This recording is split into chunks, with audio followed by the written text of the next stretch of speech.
Welcome back. In a moment, we'll continue our discussion on the growing tensions between North Korea and the United States. But first, here are some other stories to keep an eye on. Colombia's president says at least 44 children were among the nearly 300 dead in last week's landslides, the worst natural disaster in the country's recent history. More than 1,000 soldiers and police are working to rescue survivors in the town of Mocha in the country's southwest after mud and rocks buried entire neighborhoods. A Mexican journalist has been shot and killed in front of her child over newspaper articles she wrote exposing the links between organised crime and politicians. The gunman left a note which read, "For being a loudmouth." The regional newspaper she was employed by in the north state of Chihuahua has announced it's now closing down. And rescuers say they stand little chance of finding survivors from a huge South Korean ship that sank in the South Atlantic. 2 Filipino crew members were rescued from the Stella Daisy on Friday. The large freighter, which is believed to have been broken apart in rough seas, was carrying 24 crew members. Well, back now to our discussion on North Korea, and away from its nuclear ambitions, let's tell you a bit more about what we do know about this secretive state.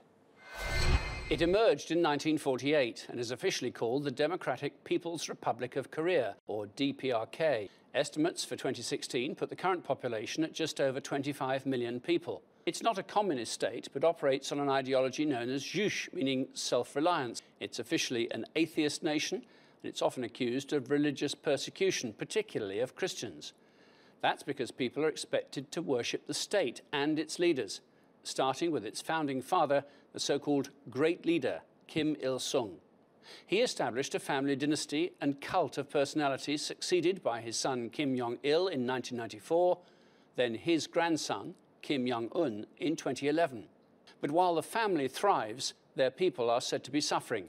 The World Food Programme says 70% of the country doesn't have enough food. It's also accused by the UN and aid agencies of widespread human rights abuses, including torture, executions, and keeping hundreds of thousands of people in prison camps. Well, still with us today is Ramon Pacheco Pardo, who is the Senior Lecturer in International Relations at King's College here in London. It sounds pretty grim, life in North Korea for regular citizens. Is there any kind of middle class, or is there the ruling class and then everyone else? There is a small middle class in Pyongyang, so they live close to power. They're not per se part of the regime, but they do benefit from being in the capital city. Having said that, most people, as was said before, are either poor or they belong to the ruling class or very close to the ruling class. So there is a huge divide with a very, I would say, tiny, actually, middle class. Let's deal with food. Essential, of course, for human life. They claim they're self-sufficient. Is that true? Well, it's not true. It hasn't been true. If ever it has been true, maybe during the communist era until the collapse of the Soviet Union that helped North Korea. They're not self-sufficient. Many people starve to death, actually, quite sadly. That's why people actually leave the country, as you can imagine. And also what you can see is that in the past there was a central distribution system that allowed people to have access to some food.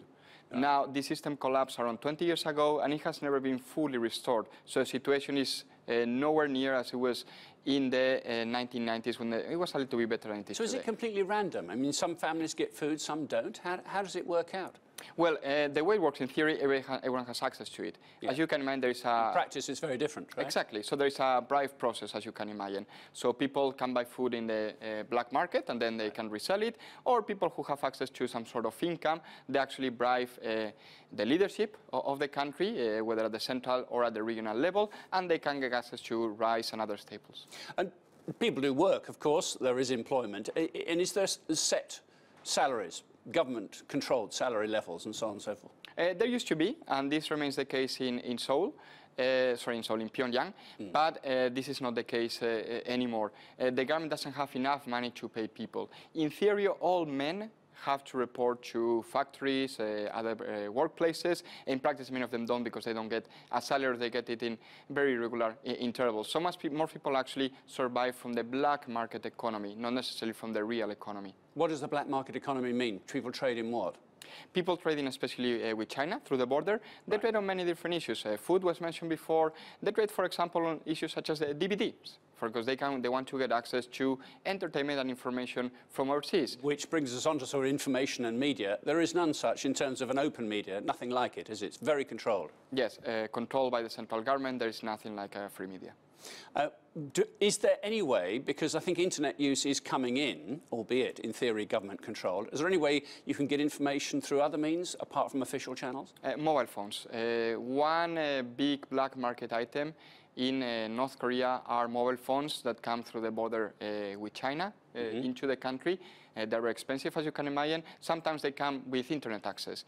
At the same time, I mentioned DVDs before. North Koreans want access to TV programs that actually show how is life in South Korea, in China, in other places. This has been going on for some 20 years. With regards to mobile phones, some 10 to 15 years. And does that mean that information, that there is another life out here, you know, there are other parts of the world where people are more prosperous and live a different lifestyle and so on, does that information trickle down through family connections and so on? It trickles down, and this is one of the reasons why the number of executions apparently has increased over the past 10 to 20 years, because more people have access to information, so it is more difficult to control them. At the same time, you see people leaving the country in droves. We're talking about thousands of people trying to leave every year, and this is mostly because they know how is life outside of North Korea and they want to escape the country. But it's difficult to mobilize. I mean, you know, a simplistic analysis might say, well, why don't people rise up and object to the way they're being governed? There isn't that cohesion, there isn't the systems by which they can do that, are there? Absolutely. Something that the North Korean regime has been very good at is that it has stopped civil society from actually organizing itself.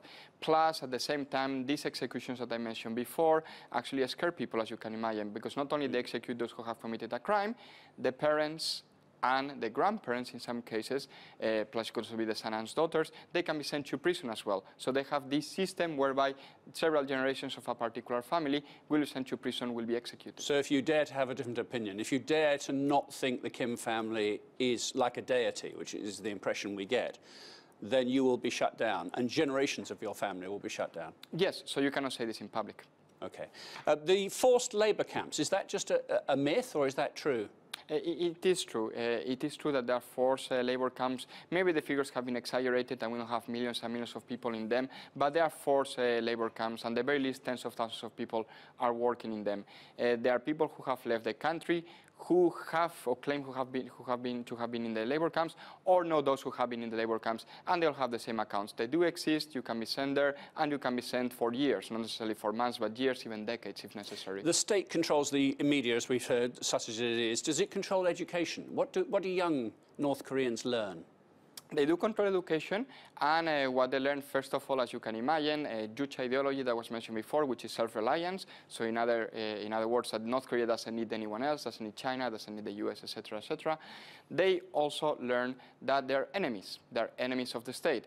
These enemies include, obviously, South Korea, the US, and Japan. So they're brought up in this idea that if you don't support the North Korean regime, you are supporting its enemies, which includes these three countries and others. But in terms of conventional learning about, I don't know, mathematics or science and things like that, is there an element of that too? There is, and this is why North Korea has good scientists, for example, that have been able to develop the nuclear program almost indigenously, with some support from overseas, but almost indigenously. At the same time, you do have North Koreans that when they go overseas, to work overseas, for example, they do have the expertise, for example, to work in a building, right? How to build, let's say, for example, a house somewhere else in China, or in other places where they have done this. So they do have the expertise, and this is actually learned in the school system, sometimes in university as well. And it does sound, a lot of this control, of course, to a free Westerner sounds very alien indeed, doesn't it? I'm reading that there is only a finite number of government-approved haircuts, and men have to have their hair cut in a certain number of styles. Yes, I heard the story before. We don't know if it's true or not, but it is true that North Koreans, they tend to look the same in the haircut, and obviously they'll have to wear the same clothes. So in a sense, it is very difficult to distinguish them. They'll have to look a certain way, and they cannot stand out. Oh, Ramon, thank you very much indeed for being with us today. Thank you. We end the programme with our Insight Bite. This is a little something that we feel you should know. And today, we can bring you the story of a French artist who many are saying has finally cracked. Abraham Poinchevral aims to become a human hen by sitting and laying on chicken eggs. He's doing this inside a special incubator-like glass box at Paris's Modern Art Museum. And he says he will stay there until the chicks emerge. The exhibit is called Egg. It may last up to a month, and the artist is getting only half an hour break every 24 hours to keep him from getting too clucky. And that's all from me for now. I'm Martin Stanford. That was Insight.